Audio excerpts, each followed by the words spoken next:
नमस्कार दोस्तों, आज वर्कशॉप पर इंजन का काम काफ़ी ज़्यादा था। 2-3 गाड़ियों के इंजन हमने एक साथ डाउन किए हैं, जिसमें से एक कॉमन सी बाइक सुपर स्प्लेंडर BS4 जिसका इंजन हम असेंबल करने जा रहे हैं। उसका पूरा प्रोसेस आपको इस वीडियो में दिखाया जाएगा कि सुपर स्प्लेंडर के पूरे इंजन को असेंबल होने का क्या प्रोसेस है, उसमें क्या क्या हमारे चेक पॉइंट रहते हैं और किस तरह से सुपर स्प्लेंडर का पूरा इंजन असेंबल किया जाता है। आप बने रहिए वीडियो में हमारे साथ। देखिए, सबसे पहले किसी भी बाइक का, सुपर स्प्लेंडर का क्या, हमें किसी भी बाइक का अगर इंजन रिपेयर करना है तो उसके क्रैंकेस हम चेक करते हैं कि क्रैंकेस में 2-3 चेक पॉइंट रहते हैं। जैसे बियरिंग्स, हमारे क्रैंकेस के बियरिंग्स सब ओके हैं या नहीं, और ड्रेन बोल्ट की जो थ्रेड हैं वो भी हमें चेक करनी होती है कि ड्रेन बोल्ट की थ्रेड कैसी हैं, और बाकी कहीं से कोई डैमेज तो नहीं है क्रैंकेस। वो सारी चीज़ें हम पूरा इंजन कवर करते हुए शुरू में ही चेक कर लेते हैं कि क्रैंकेस में कहीं किसी तरह का कोई डैमेज तो नहीं है। उसके बाद गियर बॉक्स बनाने का प्रोसेस सबसे पहले शुरू करते हैं। गियर बॉक्स बनाते हुए इसमें 2 शाफ्ट रहती हैं भैया, एक तो हमारा आउटपुट शाफ्ट, एक हमारा इनपुट शाफ्ट। तो दोनों शाफ्टों को हमें मैच करा के गियर बॉक्स को कंप्लीट करना होता है। इसमें इनपुट शाफ्ट पर हमारा क्लच असेंबल रहता है और आउटपुट शाफ्ट पर हमारा आउटपुट स्पॉकेट, जहाँ से पावर आउटपुट पर मिलेगी, वो हमारा रहता है। देखिए सुपर स्प्लेंडर में किस तरह से हम गियर बॉक्स को असेंबल करेंगे, वो पूरा प्रोसेस।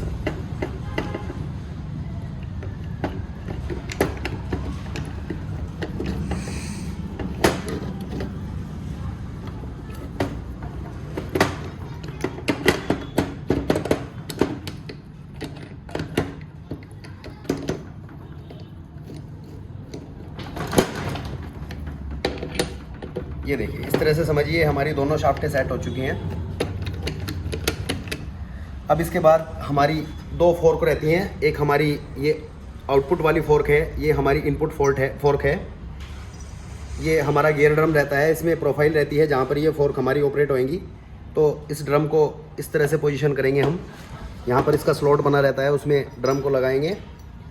उसके बाद ये हमारी आउटपुट फोर्क है, जिसको हम यहाँ पे इसमें एक इसकी पोजीशन का स्लॉट कटा रहता है, उसमें इसको फिट करेंगे। ये देखिए इस तरह से कुछ। ये हमारी इनपुट फोर्क है। इनपुट फोर्क को इधर यहाँ इस तरह से लगाएंगे, और एक ही पिन इसमें रहती है हमारी, जिससे दोनों फोर्कें ऑपरेट होती हैं। कुछ बाइकों में 2 पिनें भी होती हैं, लेकिन इसमें ज़रूरत नहीं है 2 पिनों की। ये देखिए, इधर दिखाएंगे आप।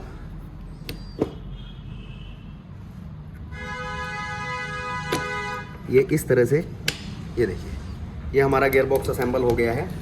अब इसको चेक करेंगे ड्रम पूरा मूवमेंट लेता है या नहीं। ये देखिए, पूरा ड्रम मूवमेंट ले रहा है, गियर शिफ्टिंग बिल्कुल ओके है। ये गियर शिफ्टिंग में किसी तरह की कोई समस्या नहीं आ रही है। ये न्यूट्रल पोजीशन हमारी बाइक की। उसके बाद क्रैंक शाफ्ट का फिटमेंट करेंगे। ये हमारी क्रैंक शाफ्ट है, जिसके मेन बेयरिंग बदल दिए गए हैं, क्रैंक सेट बदल दिया गया है। ये कुछ इस तरह से फिट करते हैं। इसको भी इजी फिट करना होता है, ज़्यादा ज़बरदस्ती ना करें इसके साथ। ये तो बहुत इजी फिट हो जाती है अगर हम सही टाइटनिंग, सही फिटिंग उसकी करेंगे तो। उसके बाद एक और कंपोनेंट हमारा मेन चैम्बर में रहता है, जिसको हम किक शाफ्ट बोलते हैं। इसको भी पहले ही लगा लेना होता है। ये देखिए, इसकी यहाँ पोजीशन इस तरह से रहती है। किक शाफ्ट इस वाले स्लॉट में हमारी फिट हो जाएगी। अब इसके बाद इसमें पेपर गैस्केट तो रहता नहीं है सुपर में, तो हमें एक रबड़ गैस्केट तैयार करनी है। तो रबड़ सोलेंट हमारे पास रहते हैं, इससे हम सीलेंट भी बोलते हैं। ये सीलेंट हम फेस पर लगाएंगे इसके, ताकि लीकेज ना आए।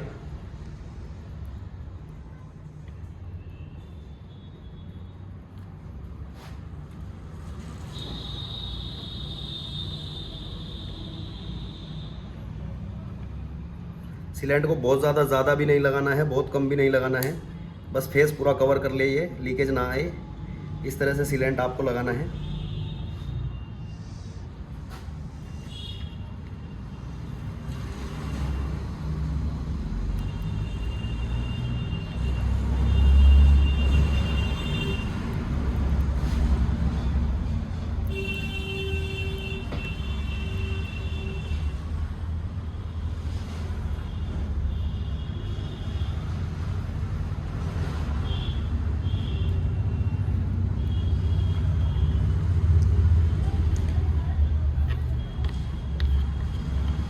ये देखिए सीलेंट मैं पूरी तरह से लगा चुका हूँ इसके सरफेस पर। जहाँ जहाँ से हमें लगता है कि लीकेज आने की पॉसिबिलिटी है वहाँ हमने सीलेंट लगा दिया है। ये एक तरह से रबड़ गैस्केट का काम करेगा हमारे लिए। उसके बाद हम दूसरे वाले क्रैंक केस का फिटमेंट करेंगे। ये देखिए इसको बहुत ही इजी फिट करना है हमें।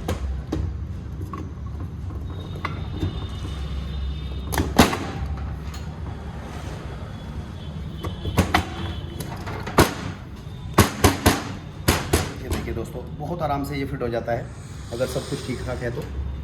अब मेन मैचिंग के बोल्ट क्लैंपिंग वाले हम टाइट करेंगे।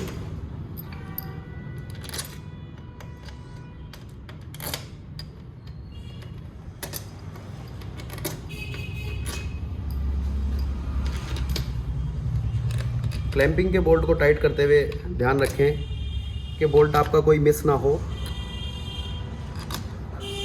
और बहुत ज़्यादा ओवर टॉर्क इन बोल्ट पर मत दे, ये तो कई बार बोल्ट स्लिप होने के चांसेस रहते हैं। ये मैं नोमेटिक गन की सहायता से इनको टाइट करूँगा।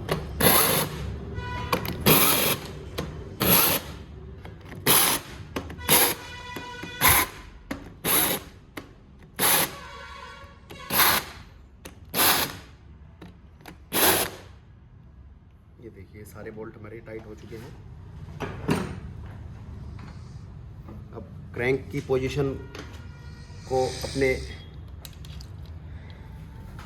सही स्थान पर करने के लिए ये इस तरह के हमारे एक इसमें क्लैंप लगे हुए हैं जो क्रैंक को सही पोजीशनिंग देंगे। इनको भी हमें टाइट कर लेना है।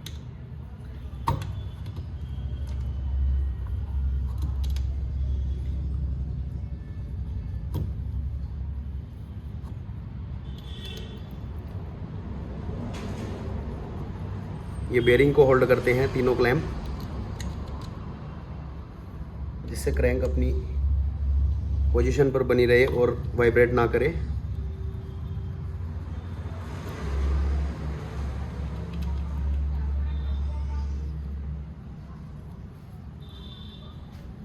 इसके बाद इन तीनों बोल्टों को भी टाइट कर देंगे।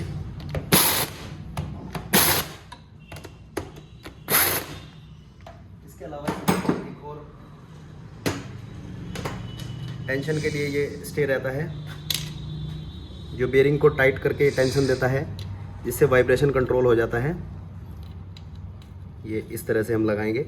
एक स्प्रिंग इसमें बीच में रहता है और ये इसके ऊपर एक इस तरह का, इसको भी टाइट करेंगे। 8 नंबर का बोल्ट है।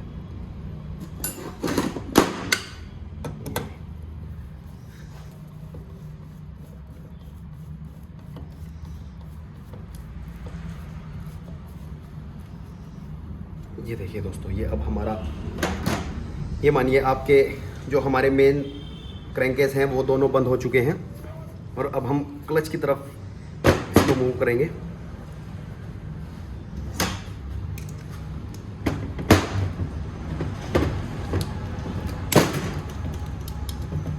क्लच का फिटमेंट करते हुए हमें क्या क्या चीज़ें ध्यान रखनी है वो भी आपको बता देता हूँ। यहाँ पर एक ऑयल एक्सपेंडर रहता है, वो हमें लगाना है। तो देखिए इसकी क्लीनिंग करनी ज़रूरी है, ये कई बार चोक हुआ रहता है, तो आप इसको एयर गन की सहायता से या धो के भी आप इसको साफ़ कर सकते हैं। क्योंकि यहाँ से ऑयल पंप को ऑयल सप्लाई होना है, अगर ये आपका चोक रहेगा तो ऑयल हो सकता है गाड़ी सही तरह से सर्कुलेट ना कर पाए इंजन के अंदर। अब गियर ड्रम के ऊपर हमें स्टार प्लेट को फिट करना है। स्टार प्लेट को फिट करने के लिए 2 माउंटिंग पिनें पोजीशन के लिए रहती हैं, ये हम लगाएंगे।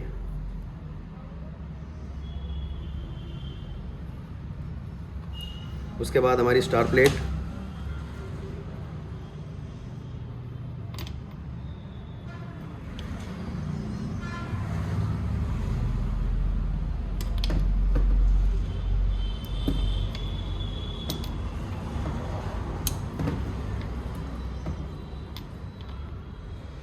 ये देखिए दोस्तों, इस तरह से इसकी पोजीशन रहती है।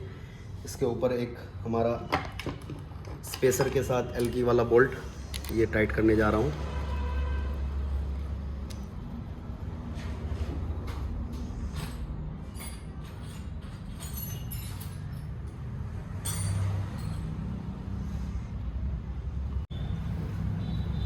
ये बोल्ट हमें टाइट कर देना है।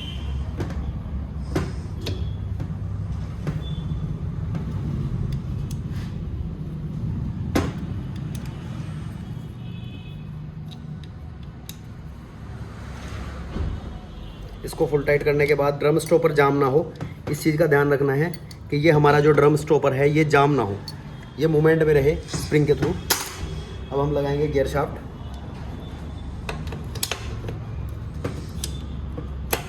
ये देखिए, ये इसकी गियर शाफ्ट फिट हो चुकी है, गाड़ी अभी भी न्यूट्रल पोजीशन पर।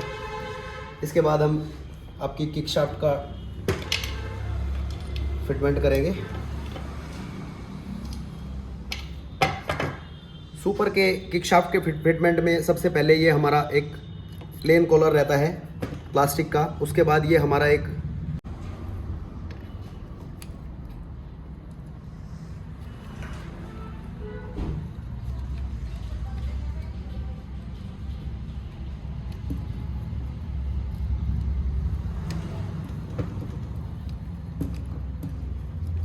ये देखिए दोस्तों, इसको यहाँ मैच कराने के बाद स्प्रिंग को इसमें स्लॉट में डाल देना है। उसके बाद ये हमारा एक और प्लास्टिक का प्लेन कॉलर रहता है जो इस स्प्रिंग के बीच में रहेगा, जो इसको पोजीशन करने का काम करेगा।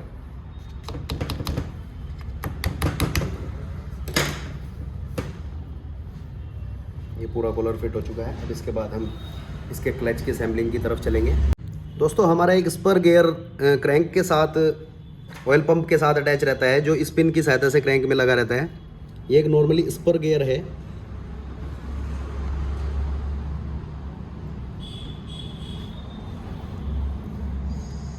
देखिए, ये एक पिन लगी रहती है जिसमें ये हमारा स्पर गियर इस तरह से कुछ सेट रहेगा। इसको लगाना नहीं भूले, अगर इसको हमने मिस कर दिया तो ऑयल पंप हमारा ऑपरेट नहीं होगा, क्योंकि ऑयल पंप का जो गियर है वो इसी स्पर गियर के साथ अटैच है।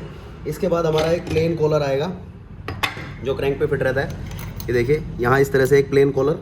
उसके बाद हमारी एक की ये जो प्राइमरी गियर को कनेक्ट करेगी क्रैंक के साथ।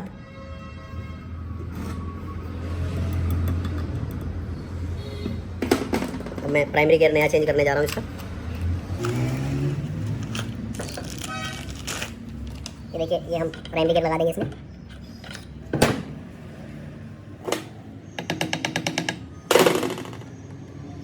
ये देखिए दोस्तों, ये प्राइमरी गियर हमारा सेट हो चुका है। अब इसके बाद एक हमारा क्लच का सेगमेंट शुरू हो जाएगा। क्लच में सबसे पहले प्लेन स्पेशल चला रहता है, उसके बाद हमारा हाउसिंग आएगी। हाउसिंग को हमें यहाँ लगा के उसके बाद इसमें एक कॉलर इसके अंदर रहता है। ये यहाँ तक क्लच हाउसिंग का फिटमेंट हुआ। एक प्लेन स्पेशल उसके बाद इसमें लगेगा। ये स्पेशल का ध्यान रखें और कॉलर वगैरह का कोई भी कॉलर स्पेशल मिस ना करें। देखिए, क्लच की असेंबली लगा रहा हूँ। ये हाउसिंग की असेंबली लगी। एक क्लच है, एक स्प्रिंग है, एक क्लच है, एक स्प्रिंग है। ये तो नॉर्मल प्रोसेस है, डालने का ज़्यादा मतलब भाई इतना वही जानते हैं कि कैसे हमारे क्लच को फिट करना है।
देखिए क्लच के सारे बोल्ट में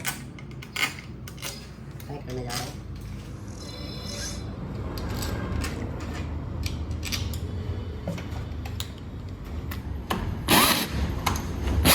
तो दिखा दे दिखा दे इसके सोल्ट डाल दूँ।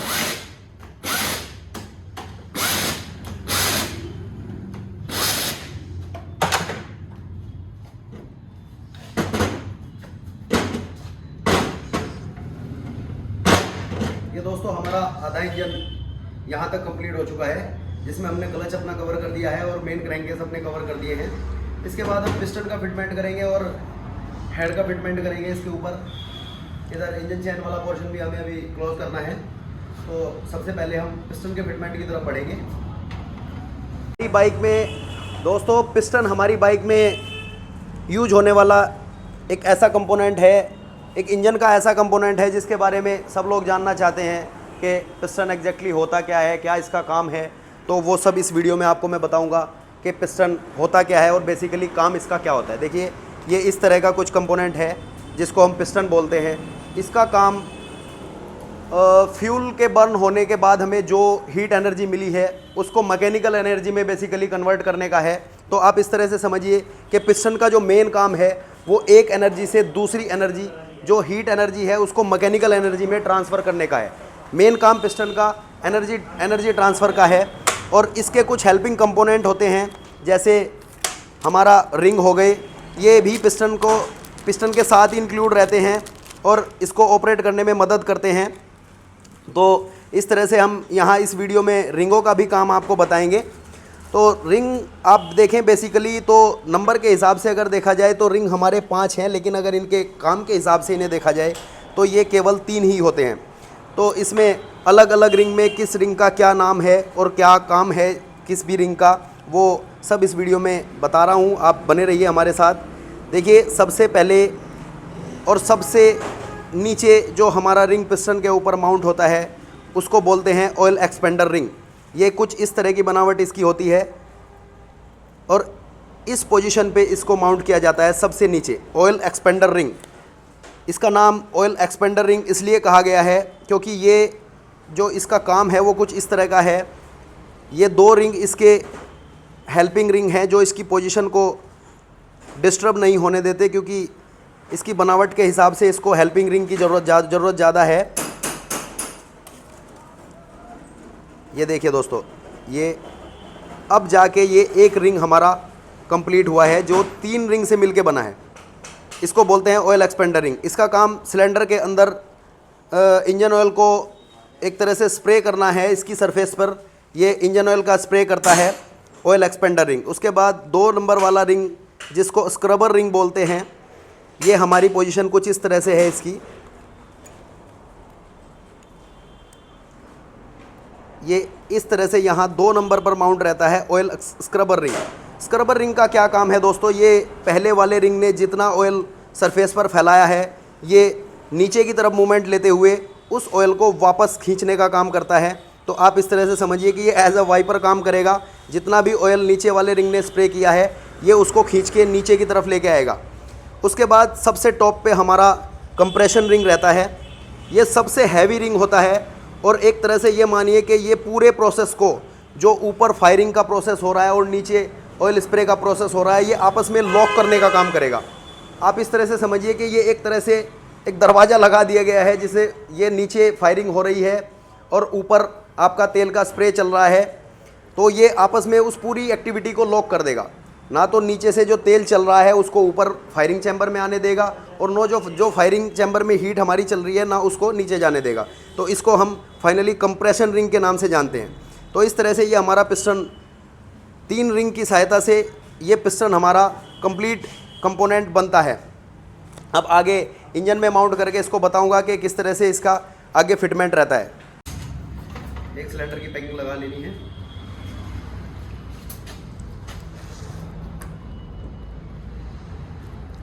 देखिए इस तरह से कुछ रहता है। उसके बाद गजन पिन की सहायता से हम पिस्टन को क्रैंक में फिट कर लेंगे।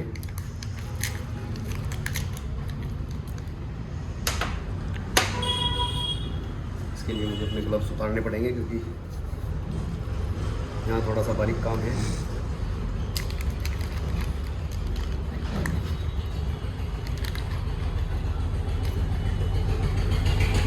दो लॉक रहते हैं हमारे गजन पिन को रोकने के लिए, जिससे कि वो क्रैंक से इधर उधर निकले ना। ये देखिए एक लॉक लग गया है इस तरह से यहाँ गजन पिन, और ये हमारा पिस्टन का फिटमेंट।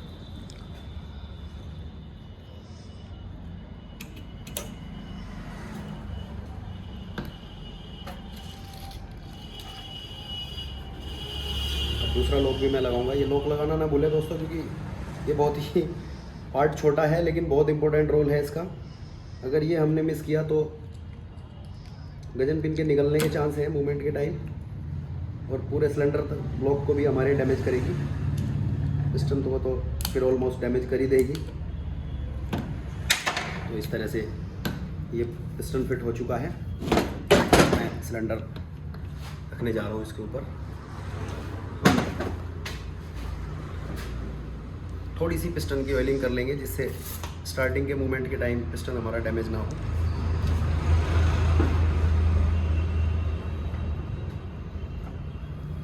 ये पैकिंग हमें अच्छी तरह से साफ कर लेनी है।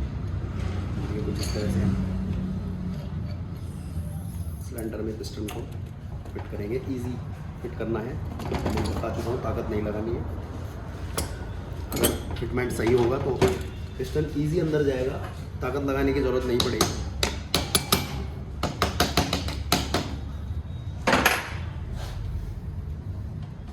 अब पिस्टन को टीडीसी कर लेना है। टीडीसी बोलते हैं टॉप डेड सेंटर, जिसमें पिस्टन हमारा पूरे टॉप पर रहता है। अब इसमें 2 डावल हम लगाएंगे। ये देखिए कुछ इस तरह से।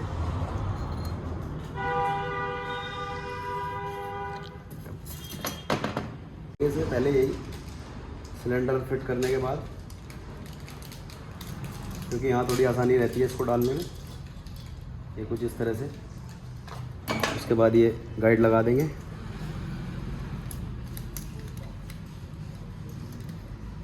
अब थोड़ा पोर्शन इधर का भी हमें कवर करना है, जिसमें हमारी एक चेन गाइड यहाँ पर रहती है इस तरह से।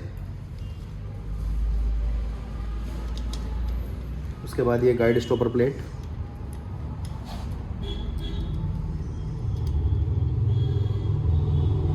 दोस्तों इसका भी ध्यान रखना है हमें।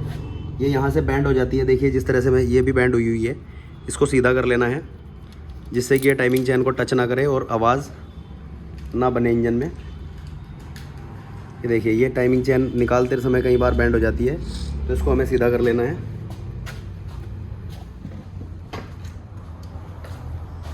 ये हल्की प्लेट रहती है, ज़्यादा भारी नहीं होती। कई बार चेन फंस जाती है निकालते हुए, तो ये बैंड होने के चांस हैं। तो आप इसको सीधा कर लें लगाने से पहले, जिससे कि ये चैन को टच ना करे।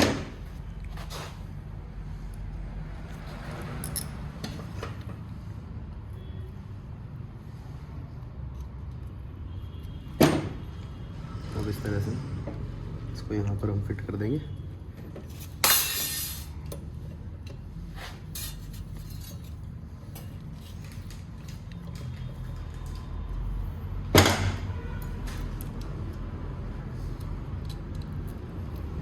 ये देखिए दोस्तों, हम इसकी टाइमिंग करने जा रहे हैं।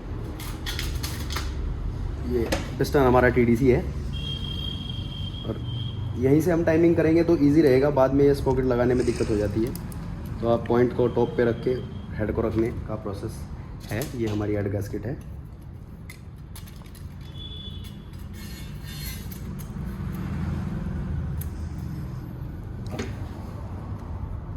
और ये इस तरह से हम नॉर्मल हेड को रख देंगे। यहाँ टाइमिंग इजी हो जाती है।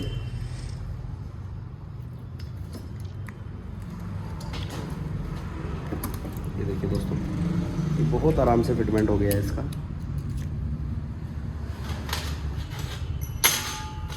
अब ये 2 वोल्ट हमारे यहाँ पर रहते हैं।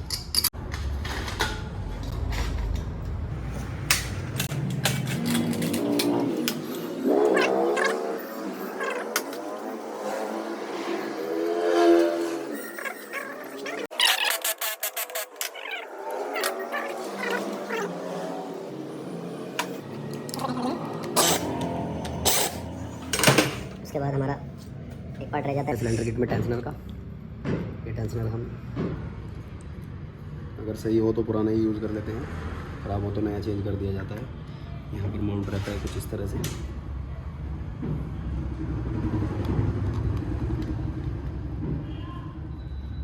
ये बेसिकली हमारी चैन गाइड को ऑपरेट करता है, जो टाइमिंग चैन के लूज़ होने पर उसको ऑटोमेटिक टाइट करता रहता है। अब हम इसको रिलीज़ कर देंगे। रिलीज़ करने के बाद इसके ऊपर ये स्क्रू रहता है, इसको लगा देंगे।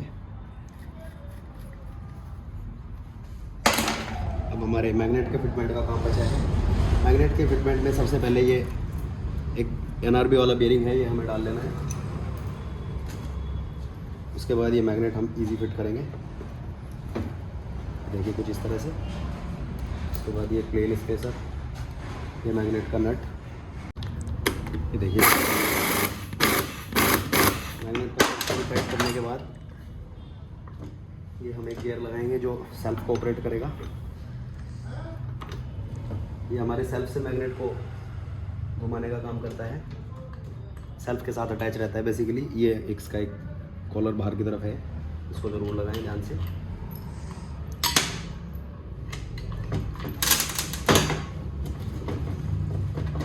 और अब एक मैग्नेट पैकिंग, ये मैग्नेट कवर पैकिंग लगा ले रहा हूँ क्योंकि हमारे वोल्टिंग केबल इसके ऊपर लगे हुए हैं। तो देखिए कुछ इस तरह से। इस मैग्नेट कवर के अंदर चेक कर लें कोई स्क्रू वगैरह या बोल्ट वगैरह ना हो, नहीं तो डैमेजेस आने के चांस रहते हैं। तो आप इसको कुछ इस तरह से कवर कर देंगे। ये देखिए मैग्नेट कवर बंद हो चुका है। और इस तरह धीरे धीरे इस पूरी वीडियो में हमने ये पूरा इंजन लगभग कवर कर दिया है।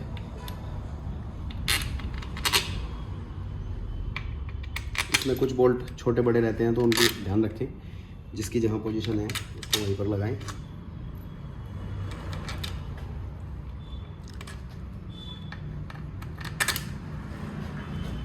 टाइटनिंग करने जा रहा हूँ।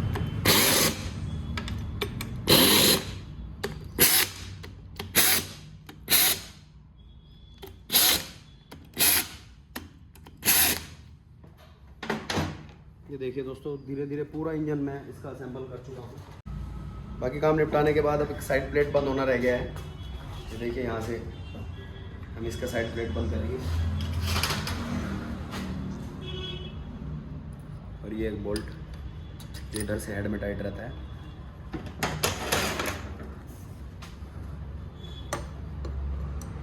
इसको टाइट कर देंगे।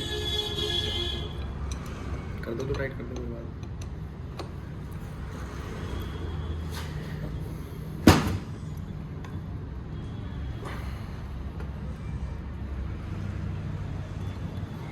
देखिए दोस्तों, इस तरह से पूरा इंजन सुपर का हमने असेंबल कर दिया है और बहुत ही जल्दी में और गलती ना करते हुए इस तरह से हम आराम से पूरे इंजन को असेंबल कर सकते हैं। अगर आपको ये वीडियो अच्छी लगी हो तो प्लीज़ हमारे चैनल को सब्सक्राइब करें और ज़्यादा से ज़्यादा शेयर करें वीडियो को, कमेंट करें। और जिस तरह की वीडियो आपको आगे नॉलेजेबल वीडियो चाहिए वो भी ज़रूर कमेंट करें, ताकि हमें एक गाइडलाइन मिल पाए कि किस तरह की वीडियो हम आगे बनाएं।